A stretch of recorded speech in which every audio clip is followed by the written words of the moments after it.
I'd like to tell you the story of Father Emil Kapaun, Army chaplain, Medal of Honor recipient, proposed for recognition as a saint by the Catholic Church. He received his Medal of Honor posthumously, almost 60 years after his death, for his actions in the prison camp. His Medal of Honor was actually given for the actions just before his capture, but most of the story that I'll tell you concerns his time in the prison camp. The story comes to us from Mr. Mike Dow, who was a fellow prisoner with Father Kapaun in the camps. That's where Mike met Father, and that's where they became good friends. When Mike was finally released, one of the first things he did was write this article and published it in the Saturday Evening Post so that people could know his story. Mike is a man of many great accomplishments. He's a West Point graduate, class of 1950. He was involved in the formation of our country's nuclear power program and has continued to be a lead scientist in some of our nation's laboratories working on national defense. He says that after his family, the most important thing he's done in his life is write this story. So the story. The Ordeal of Chaplain Kapaun, written by First Lieutenant Ray Mike Dow Jr., as told to Harold H. Martin of the Saturday Evening Post. He wore the cross of the chaplain branch instead of the rifles of the infantry, but he was, I think, the best foot soldier I ever knew, and he was the bravest man and the kindest.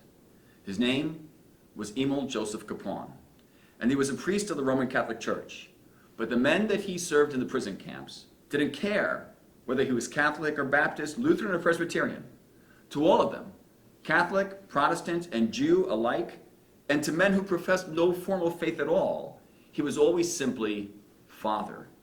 And each of them, when trouble came, drew courage and hope and strength from him. He's dead now, murdered by the Chinese communists, and his body lies in an unmarked grave somewhere along the Yalu River. But the hundreds of men who knew and loved him have not forgotten him. And I write this so that the folks back home can know what kind of man he was and what he did for us and how he died. Now, the first thing that I want to make clear is this. He was a priest of the church, and he was a man of great piety, but there was nothing soft or unctuous or holier than thou about him. He wore his piety in his heart. Outwardly, he was all GI, tough of body, rough of speech sometimes, full of the wry humor of the combat soldier. In a camp where men had to steal or starve, he was the most accomplished food thief of them all. And in a prison where inmates hated their communist captors with a bone-deep hatred, he was the most unbending enemy of communism. And when they tried to brainwash him, he had the courage to tell them to their faces that they lied. He pitied the Reds for their delusions, but he preached no doctrine of turn the other cheek. In fact, one time I came upon him sitting in the sunshine by the road, and there was a smile on his face and a look of happiness in his eyes. And I hated to break in on his meditations, but I myself needed cheering at that time. So I asked him, "What are you thinking of, Father?" And he said, "Oh, I'm thinking of that happy day when the first American tank rolls down that road, and then I'm going to catch that little so-and-so comrade's son and kick his butt right over the fence." Such plain, blunt speech was typical of him. He always spoke in phrases that even the most unlettered soldier could understand, for he himself was the son of a Kansas farmer, and he had a farmer's flair for down-to-earth, homey talk.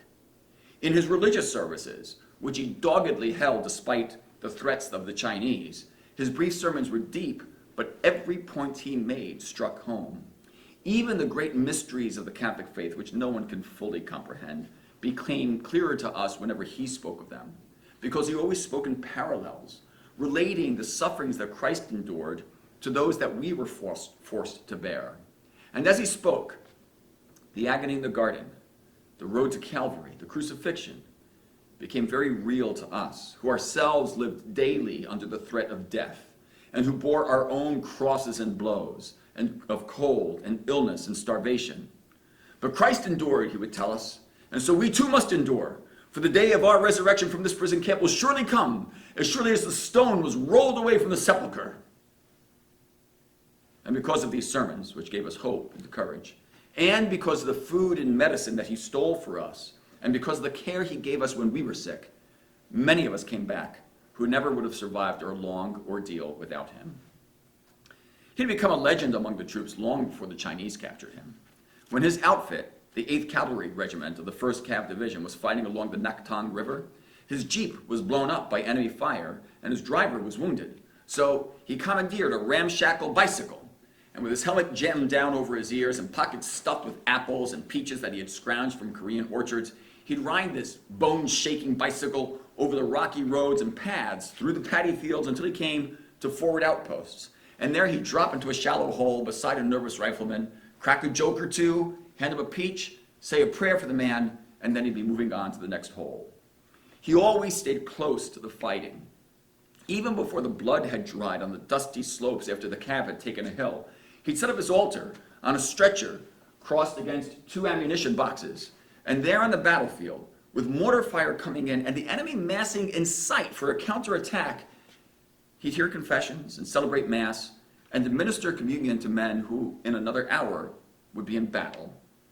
His parish was the front line and the battalion aid station right behind those front lines. There he would cheer and comfort the wounded all he could.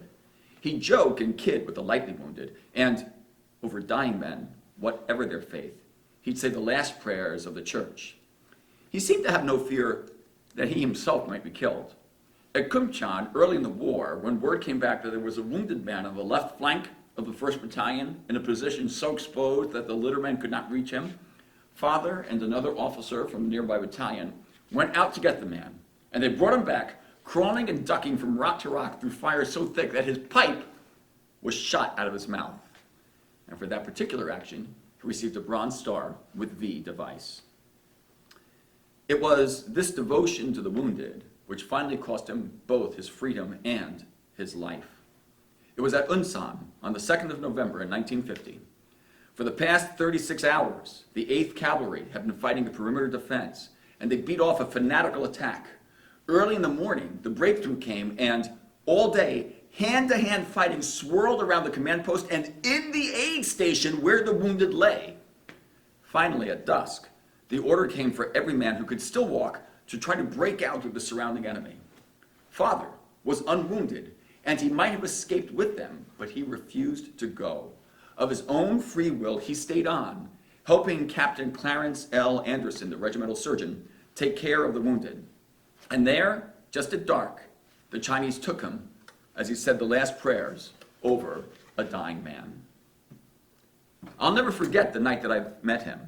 It was at Pyeongtaung, on a backwater of the Yalu River, a village where prisoners from many American units were being assembled. With the survivors of my outfit, Charlie Company of the 19th Infantry of the 24th Division, I had been brought there from near Anjou, where we had been overrun. The men of the 89th Cavalry who had broken out of the perimeter and had later been captured by 2s and 3s as they scattered to the south were already there. As we came in, they crowded around us asking for word of Father Kapaun, but we had none. That afternoon, Pyeongtaung was bombed by a B-26 that swept over dropping firebombs, and more than half the city went up in flames. The Chinese panicked. They broke all the prisoners out of their houses and, shooting at the feet of the walking wounded to hurry them along, they herded us up onto a hill above the town. And all that afternoon and into the night, we sat there on an icy slope, cold and miserable, smoking cigarettes made of dried oak leaves and watching the burning town. That night, they brought us down to where another group lay along a road on litters made out of straw sacks stretched on rough pine poles. We shouldered their stretchers and set off over a frozen road to the southwest. Well, I was on the right-hand pole at the front. We carried men up on our shoulders, and as the shoulder began to ache with the pressure of the pole against our muscle, we'd stop and change positions. It was during one of these breaks that I noticed the man who was carrying behind me. He was a short man, thick-shouldered, with a wide set of gray eyes and a strong jaw with a deep cleft in it, and he wore a thin brown red beard with a little tuft of ghost whiskers on his chin. "I'm Mike Dow," I said. "Kapaun," he said, putting out his hand.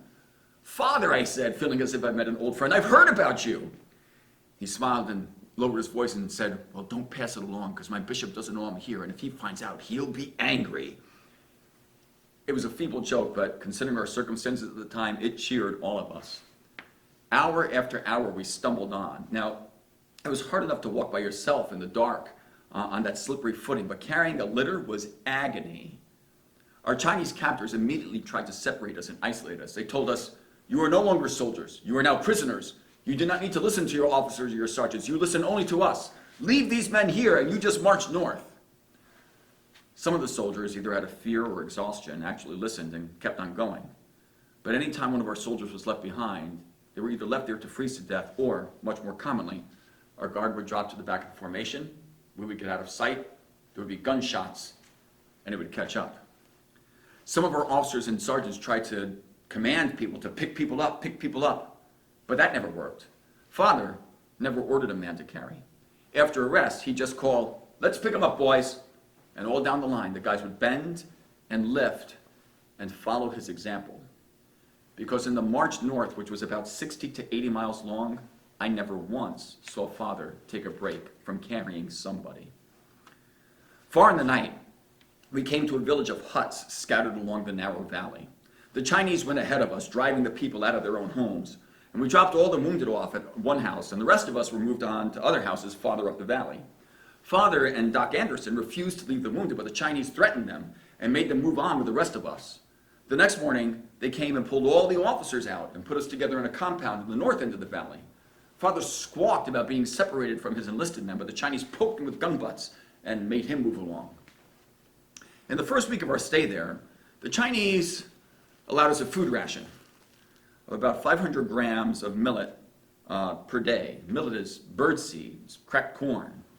It was a starvation ration to begin with, and then they cut it down to 450 grams. It was obvious, Father said, that we must either steal food or slowly starve. And in that dangerous enterprise, we must have the help of some power beyond ourselves. And so, standing before us all, he said a prayer to St. Dismas, the good thief who was crucified at the right hand of Jesus, asking for his aid. I will never doubt the power of prayer again, because Father, it seemed, could not fail. At the risk of being shot by the guards, he'd sneak at night into the little fields around the compound and prowl through the shocked corn and find where the Koreans had hidden potatoes and grain beneath the corn shocks. He moved out of the crowded room where 19 of us slept spoon fashion on the dirt floor in a desperate effort to use our own body heat to keep ourselves alive in the freezing cold. So he moved out of that situation to sleep in an open shed in the compound because he found that that shed backed up to a crib full of Korean corn, which he stole surreptitiously for us ear by ear. His risky thefts were carried out by daylight right under the noses of the Chinese. We POWs, we cooked our own food, which was drawn from an open supply shed some 2 miles down the valley. When men were called to make the ration run, Father would slip in at the end of the line. And before the ration detail reached the supply shed, he'd slide off into the bushes, and then creeping and crawling, he'd come up behind the shed, and while the rest of us started a commotion amongst ourselves, or sometimes with the Chinese guards, he'd sneak in and snatch up a sack of cracked corn and scurry off into the bushes with it. Other men were stealing too, and some of them squirreled their stolen food away to eat themselves. But Father always took his food and tossed it into the common pot. He never said a word directly to the men who hoarded food, but he knew it was very dangerous to separate us from each other. And so at night, after a successful foray, he'd say a prayer of thanks to God for providing food which we can all equally share. Well, that seemed to shame the men, and soon the private hoarding stopped. His one great failure had overtones of humor, which served to relieve what at that time was a dark tragedy. Once, after we'd been moved back to Paktong, a little black pig wandered into the compound, and men who had not tasted meat in months felt themselves drooling as Father, a big rock in hand, cautiously stalked the little pig. And while dozens of prayers went up, he raised the stone high and brought it down. It struck the pig, but it was only a glancing blow, and the pig set up a horrible squealing sound, and the Chinese guard came running out of his guard shed, slamming a cartridge into his rifle, saying, "Huh? Huh? Huh?" Father fled for the latrine, and the Chinese guard, in all the confusion, fled off in hot pursuit of the little black pig, and that delighted us, although it didn't feed us. Soon after, we reached the valley. The wounded in the sick house.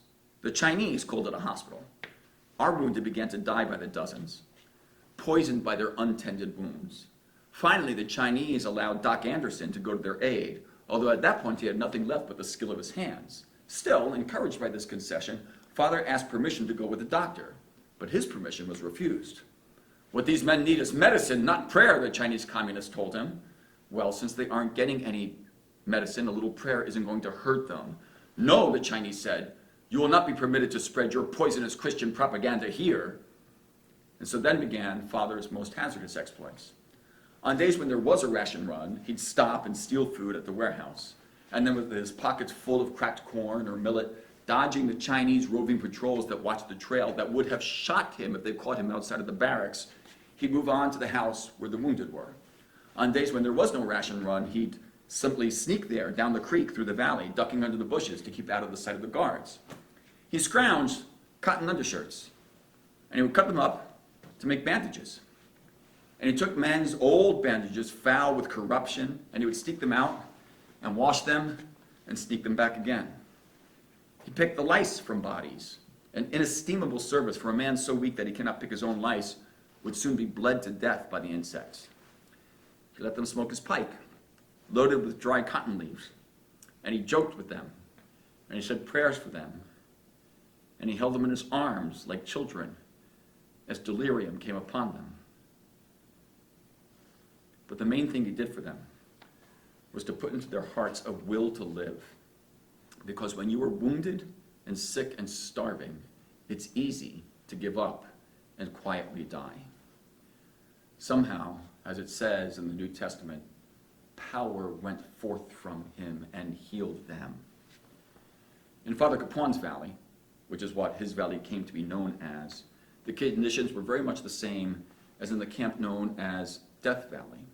Although in Death Valley, those prisoners who collaborated with the Chinese much more frequently, they received more food and more medicine. In our valley, where we were known to be resistors to the whole program, we received almost no medicine, very little food. But in Death Valley, the death rate was 10 times higher than ours. Even when soldiers died, Father did not abandon them.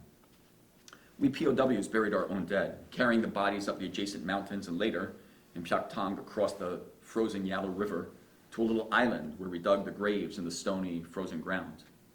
Men dodged this detail whenever they could, but Father always volunteered. And at the grave, as the earth covered the naked body, naked because the clothing of the dead was always safe to warm the bodies of the living, Father would utter for them the last great plea of the church: eternal rest grant unto them, O Lord, and let perpetual light shine upon them. When he had done all he could at the house of the wounded, he would slip out to the houses where our enlisted men were kept. And he would step in quickly and quietly saying, "The Lord be with you." And the starving, torpid men lying on the straw mats would sit up and respond as he had taught them, "And with thy spirit."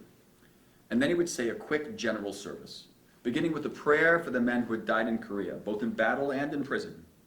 And he'd pray for the sick and the wounded, and for the folks back home. And then he would say a prayer of thanks to God for the favors he had granted us, whether we knew about them or not, for the food and wood and water that we have received even at the hands of our enemies. And then he'd speak very briefly, a short, simple sermon, urging the men to hold on and not to lose hope of freedom. And, above all, he urged them not to fall for the lying doctrines the Reds were trying to pound into our heads. "Be not afraid of them who kill the body," he'd say, quoting from the scriptures. "Fear ye him who, after he hath killed, hath power to cast into hell." Because the Father's stubborn faith, the man who bought the communist teachings, and a very small group did, either out of ignorance or opportunism, that man was selling his immortal soul. In his soiled fatigues, ragged, and this scraggly beard, and this odd-looking woolen cap made out of the sleeve of an old GI sweater pulled down over his ears, he looked just like any other half-starved prisoner.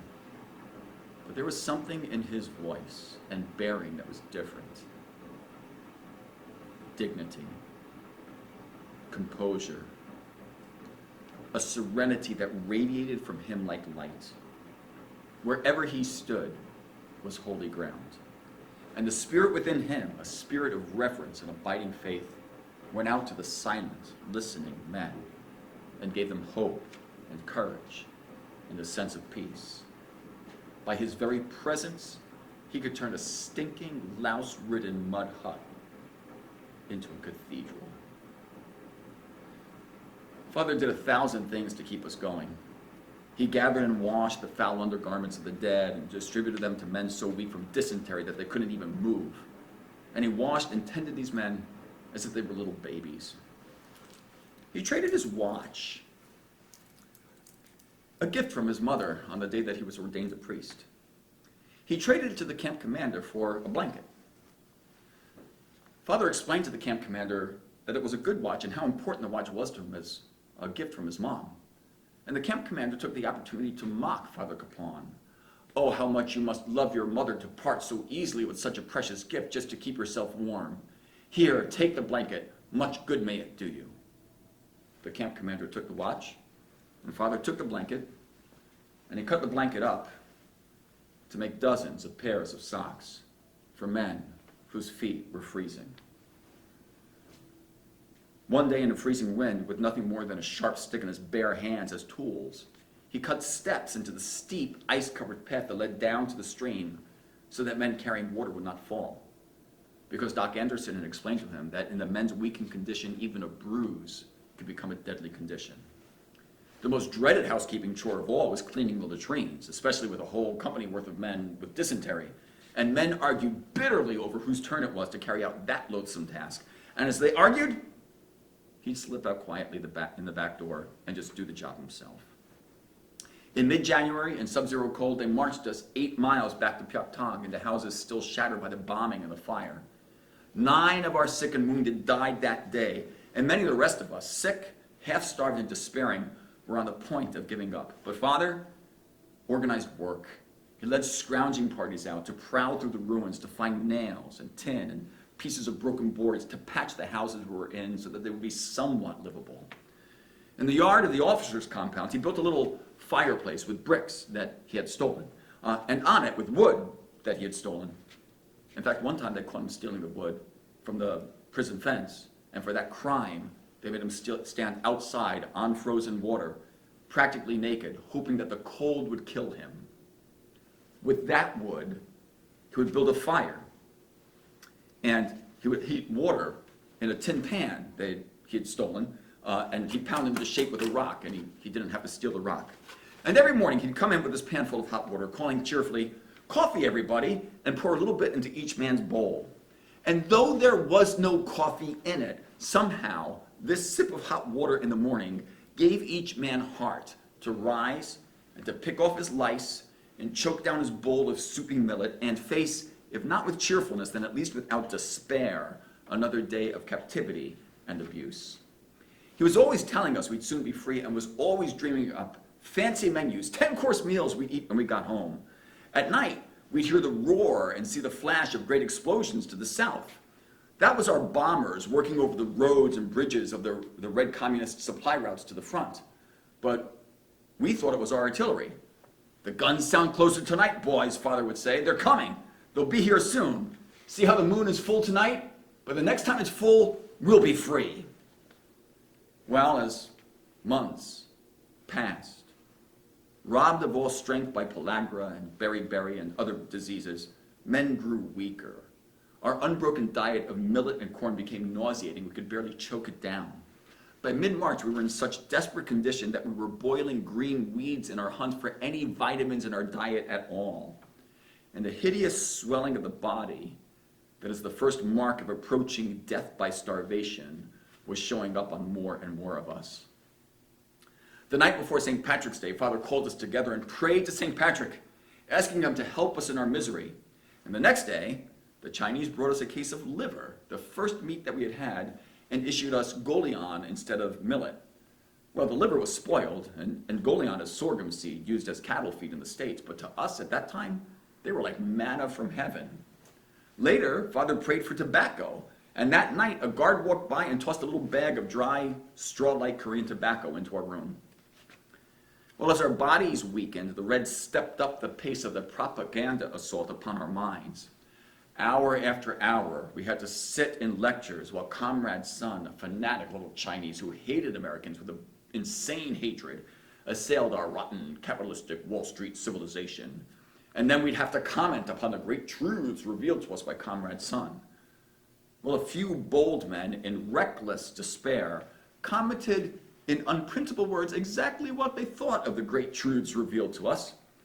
And these men were thrown into a freezing hole, were subjected to other severe tortures, sometimes resulting in their death. Some of our men veiled their ridicule. Well, according to the great doctrines taught to us by Stalin and Lenin and Abbott and Costello, and then they would go on to read aloud the classes. Father was neither openly arrogant, nor did he use subterfuge. Without ever losing his temper or raising his voice, he'd answer the lecturer point by point with a calm logic that said Comrade Sun screaming and leaping on the platform like an angry ape. Strangely, they never punished him, except by threats and ominous warnings. And two officers who knew him well, they were taken away and tortured. With their hands tied behind their back, they were lifted by ropes until their wrists pulled apart. They were then brought back to accuse Father publicly. They charged him with slandering the Chinese, which was true if you consider telling the truth about the Chinese slander, which they did. And they said that he advocated resistance to the Red Study program and that he displayed a hostile attitude toward his captors. That was also true.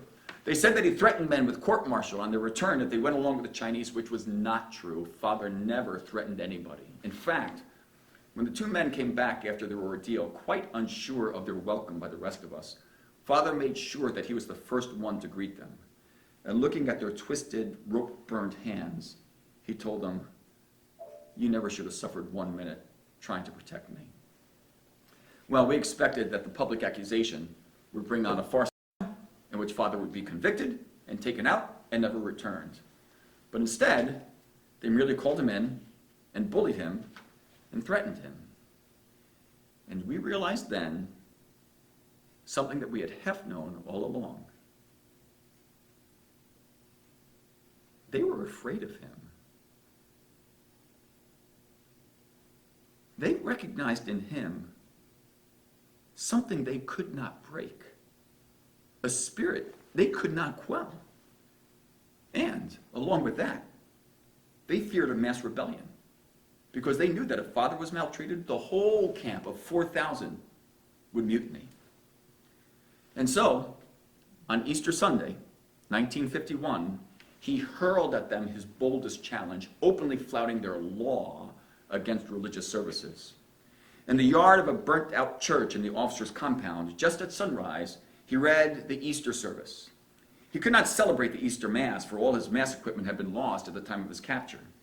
All he had was the things he used when administering the last rites to the dying. The purple ribbon he called a stole, which he wore around his neck as a badge of his priesthood. The gold pyx, now empty, in which the host, the bread of life, had been carried when he administered Holy Communion. And the little bottles of holy oil used to administer the last sacraments. But Father had fashioned a cross out of 2 rough pieces of wood. And from a borrowed missal, he read the Stations of the Cross to the scarecrow men sitting on the rubbled steps of the burnt-out church. And he told the story of Christ's suffering and death. And then, holding in his hands a rosary made from the barbed wire fence that he had to cut loose himself, he recited the glorious mysteries of Christ, risen from the tomb and ascended into heaven. As we watched him, it was clear that Father himself, at last, had begun to fail in his strength.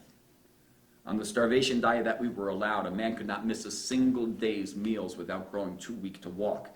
And for months, Father had been sharing his meager rations with sick and dying men. The week after Easter, he began to limp, hobbling along on a crooked stick.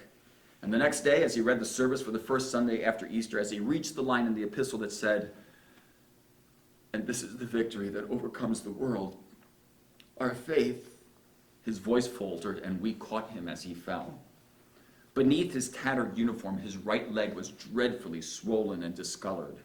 For weeks now, we knew that he had been suffering terrible bone aches, a byproduct of hunger that came upon men at night with such fearful pain that many would scream and beat the ground in agony.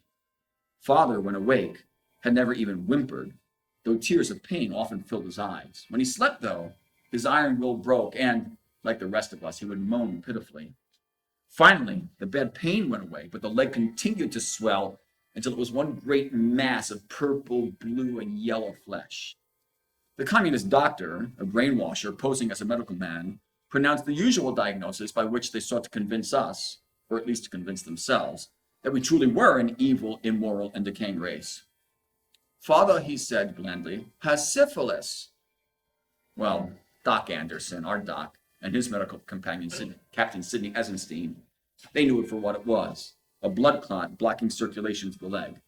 And so, using the bricks of the fireplace that Father had stolen and would use to make clean water for us, they would heat those bricks and apply them as hot packs. And slowly, the swelling began to subside. Soon, Father could walk again, although he was so weak and shaky that he would often fall. And then a fearful dysentery seized him. And as he had so often done for us, we cared for him as best we could. And he beat that and got on his feet again. And then one raw, cold day, he arose a walking ghost to give the last sacrament to a dying man. The next day, his eyes were bright with fever, and his breath came in a hoarse rattle. He had taken pneumonia and soon was in delirium. Thinking back on it, I believe that period of semi-consciousness was the only happy time that he knew during his captivity. Around him, there seemed to gather all the people that he had known in his boyhood, on the farm in Kansas and in his school days. Babbling happily, sometimes laughing, he spoke to his mother and his father, and to the priests that he'd known in the seminary. Even in his delirium, his unbreakable spirit manifested itself in sallies of humor. Finally, he sank into a deep and quiet sleep. And then he awoke, and he was completely rational. The crisis had passed. He was getting better. But the Chinese did not intend that he should live. He was sitting up, eating and cracking jokes when the Chinese guards came with a litter to take him to the hospital. And we knew then that he was doomed, because the hospital was no hospital at all, but a death house so dreadful that I will make no attempt to describe it here. In the room in which he was placed, men in extremis were left to lie untended in their own filth and freezing cold until death mercifully took them. Our doctors protested violently against his being taken there. He's getting well, but the Chinese cursed them and forbade them to go along and care for him. And then the rest of us protested, but all he answered was, he goes, he goes. There was almost a scuffle breaking out when Father sat up and begged us to stop because he was afraid we would get injured defending him. Father himself made no protest. He looked around the room at all of us standing there, and he smiled. He held in his hands the pyx in which, long ago, he had carried the Blessed Sacrament. And he said, tell them back home that I died a happy death. And he smiled again. As they loaded him on the litter, he turned to Lieutenant Nardella, from whose missal he had read the services, and he put the little book in Nardella's hands, and he said, you know the prayers, Ralph. You keep holding services. Don't let them make you stop. And then he turned to another officer who, before his capture, had been having trouble back home. And Father said to him, when you get back to Jersey, you get that marriage straightened out, he told him, or I'll come down from heaven and kick you in the butt. And then he turned to me and he said, don't take it hard, Mike. I'm going where I've always wanted to go. And when I get there, I will pray for all of you. Well, despite Father's encouragement, I stood there crying unashamed as they took him down the road with the little pyx still shining in his hand. And a few days later, he was dead. The Chinese made us carry him up the hill to the death house. And so it was our own soldiers that were able to come back and tell us that as they carried him up the hill under guard, he prayed for the Chinese guards and said, Father, forgive them. They know not what they do. When they got him to the door of the death house, Comrade Son was standing there to gloat over his being placed there. And Father Kapaun stopped him before going inside and asked Comrade Son's forgiveness for the many ill thoughts and feelings that Father Kapaun had had against him. Not long afterward, the little daughter of the Chinese camp commander walked past the compound gate, and she was tossing up and catching something that glittered in the sun. It was Father's little gold pyx. And on the demand to the POWs, it was returned at Operation Big Switch, the prisoner exchange at the end of the war. And we brought it back to commemorate his deeds and the deeds of all who died at the hands of the communists. It was originally placed in his hometown in a memorial, and then was moved to Kapaun High School in Wichita, Kansas, where it is today, along with other artifacts. A year later, on the anniversary of his death, Ralph Nordella asked the communists for permission to hold a service in Father's memory. The permission was refused. And you know what? I'm glad. I'm glad they refused, because it told me that even though he was dead, his body lost forever in a mass grave, they were still afraid of him. They feared him because he was the symbol of something they knew they could not kill. The unconquerable spirit of a free man, trusting in his country and owing his final allegiance only to his God, the God who made us free, the God who set us free, the God who keeps us free. Father Kapaun, pray for us.